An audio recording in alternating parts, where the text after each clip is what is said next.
할렐루야. 사랑하는 대강의 가족 여러분, 오늘 하루도 하나님의 말씀과 동행하는 삶이 되길 소망합니다. 오늘 함께 나눌 하나님의 말씀은 로마서 14장 22절에서 23절 말씀입니다. 내게 있는 믿음을 하나님 앞에서 스스로 가지고 있으라. 자기가 옳다 하는 바로 자기를 정죄하지 아니하는 자는 복이 있도다. 의심하고 먹는 자는 정죄되었나니 이는 믿음을 따라하지 아니하였기 때문이라. 믿음을 따라하지 아니하는 것은 다 죄니라. 아멘. 이 참새와 까치 때문에 밭농사를 망쳐버리곤 하던 이 농부가 있었습니다. 이 봄이 되어 이 밭에 씨앗을 뿌려 놓으면 우리 참새와 까치가 날아들어 씨앗을 파헤쳐 모두 먹어버렸기 때문입니다.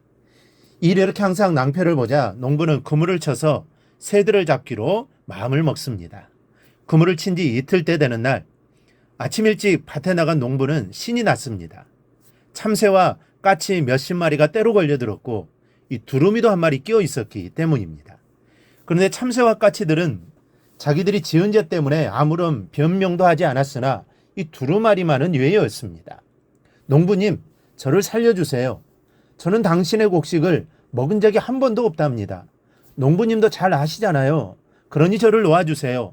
제가 그물에 잡혀 있을 까닭이 없답니다. 두루미는 억울하다는 듯이 소리 높여 호소합니다. 그런데 농부가 두루미의 외온을 아랑곳하지 않고 그물에 걸린 새들을 모두 끌고 가며 이렇게 중얼거렸습니다. 설사 두루미에게 아무런 잘못이 없다 해도 도둑들과 함께 있었다는 것만으로도 충분히 의심의 여지가 있는 거지. 죄를 지을 생각이 없었다면 범죄 현장에 도둑들과 같이 있을 이유가 없지 않는가. 이 이야기는 알고 짓는 죄이든 모르고 짓는 죄이든 우리는 죄를 짓지 않으려 노력해야 한다는 것입니다. 그리고 악은 그 모양이라도 버리려는 마음가짐이 중요하다라는 교훈입니다. 그래서 이 데살로니가 5장을 보면 범사에 헤아려 좋은 것을 취하고 악은 어떤 모양이라도 버리라고 했습니다. 여기서 모양이라는 말은 눈에 보이는 것, 외적인 형식이라는 의미와 종류, 종이라는 의미를 지닙니다. 만약 전자의 의미를 따른다면 본절은 악은 그 모양이라도 취하지 말라라는 말이 될 것입니다. 그리고 후자의 의미를 따르라면 어떠한 종류의 악이든 철저히 배격하라는 말이 될 것입니다. 그런데 자세히 살펴보면 이 두 가지 말은 결국 하나의 의미입니다. 그것은 곧 성도는 악을 멀리해야 한다는 사실입니다. 따라서 우리는 여기서 한 가지 분명한 교훈을 얻을 수 있습니다. 즉 성도란 어떠한 종류의 악이든 철저히 배격해야 하고 그것을 흉내도 내지 말아야 한다는 사실입니다. 하나님께서 악을 미워하시며 기뻐하지 않으십니다. 따라서 악은 결코 하나님과 함께할 수 없습니다. 이 더욱이 하나님께서는 악을 기억해 두셨다가 기어코 그 죄를 벌하고 마는 분이십니다. 그런즉 하나님의 자녀들인 성도들 역시 악을 미워해야 하고 악과 함께해서는 안 되는 것입니다. 그렇다면 여러분은 죄를 따질 때 어디까지가 죄라고 생각하십니까? 십계명을 어기면 죄일까요? 이웃을 사랑하지 않는 것까지가 죄입니까? 마음으로 죄질 생각만 가져도 죄라고 여기십니까? 여기에 대한 명쾌한 답이 본문에 있습니다. 오늘 본문에서 바울은 믿음을 따라하지 아니하는 것은 다 죄다고 확실하게 단정합니다. 우리는 이렇게 반문할 수 있습니다. 아니 믿음으로 하지 않는 것까지도 죄인가? 믿음으로 하지 않는 것은 믿음이 부족해서 그런 것인데 어떻게 그것까지도 죄가 될 수 있다는 말인가? 그런데 왜 믿음으로 하지 않는 것이 죄입니까? 믿음으로 하지 않는 것은 자기를 나타내려 하는 것이기 때문입니다. 여러분, 죄는 어디서부터 온 것입니까?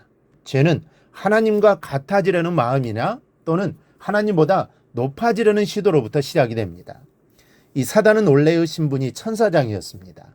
그러나 교만해져서 하나님보다 높아지려는 마음을 가지고 모반을 꾀하다가 자신을 따르는 천사들과 함께 하나님으로부터 쫓겨났습니다. 그래서 음부의 권세를 잡고 죄를 휘두르는 괴수가 된 것이죠.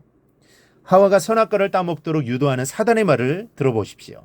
너희가 그것을 먹는 날에는 너희 눈이 밝아져 하나님과 같이 되어 선악을 알 줄 하나님이 아심이니라. 이 사단의 이 말에 하와는 까맣게 속아 넘어가고 말았습니다. 사실 선악과를 따먹고 하나님과 같이 된 것은 단 한 가지도 없습니다. 오히려 죄의 그늘에 가려져 하나님과의 거리가 멀어졌을 뿐입니다.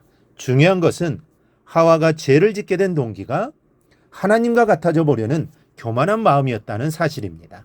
여러분, 사람은 하나님께 지음받은 피조물입니다. 지음받았다는 것은 지음분에게 의지하지 않고는 살아갈 수 없다는 뜻입니다. 이 사람은 언제 어디서나 또 무슨 일을 하든지 하나님을 의지하지 않으면 안 되는 존재입니다. 그런데 하나님을 의지하는 것이 무엇입니까? 그것을 믿음이라고 합니다. 믿음이란 하나님을 의지하는 것입니다. 하나님께 기대어 사는 것을 믿음이라고 합니다. 그런데 이 믿음으로부터 독립을 선언하고 하나님과 같아지려는 마음을 갖든지 하나님 없이도 살 수 있다라고 생각하는 것이 죄입니다. 왜 그렇습니까? 하나님을 의지하지 않고 하는 일들은 전부가 다 하나님보다 나를 내세우고 내 이름을 나타내려 하는 마음에서 비롯되기 때문입니다. 그러니 그것은 바로 죄로 연결이 되는 것입니다. 사랑하는 여러분, 우리의 본분은 믿음으로 하나님께 영광을 돌리는 것입니다. 하나님의 영광을 가로채는 것은 분명한 죄에 해당합니다. 믿음으로 하지 않는 것은 나를 나타내려는 마음이 숨어 있는 것이기 때문에 하나님의 영광을 가로채는 죄가 된다는 사실을 기억하시기 바랍니다. 그리고 기억하고 오늘도 모든 일에 철저한 겸손과 믿음으로 하나님만 의지하여 사시기를 바랍니다. 그리하여 하나님의 영광을 드러내는 삶이 꼭 되기를 주님의 이름으로 축원합니다. 오늘 묵상한 말씀을 굳게 잡고 삶으로 실천하며 살아내는 대강의 모든 성도들이 되기를 축복합니다.